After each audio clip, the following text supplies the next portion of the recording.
на въпроса как да добавим дата на падеж към документа.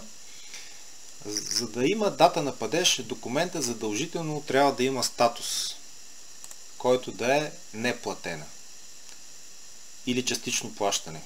В случая ще изберем неплатена и ще видите тук се показва датата да въведете дата на падеж. От тук може да я смените и примерно да я настроите да е 30 дни след след текущата дата. При запис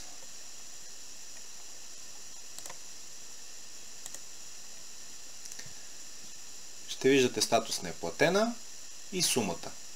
Да кажем, че сте направили тази фактура с дата на падеж, или по-скоро датата на падеж вече е изтекла.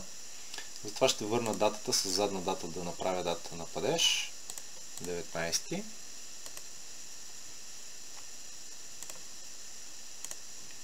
Тогава в списъка с фактурите сумата, която трябва да бъде платена, ще ви свети с червено. Ако вече сте получили плащане, трябва да маркирате фактурата, че е платена и тогава този червен цвят ще изчезне. При създаването на следващата фактура, датата на падеж автоматично ще бъде изчислена спрямо предишната дата, която сте въвели.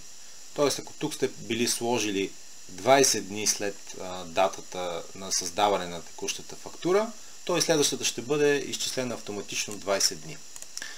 От настройки правила за фирмата може да си настроите колко дни преди датата на падеж да изпратим напомнящ имейл на вашия клиент, че има дата с изтичаща дата на падеж.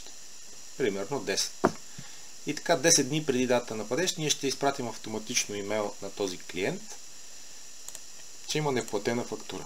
Естествено, това за да стане, трябва да сте въвели имейл на клиента в полето за клиента, за имейл.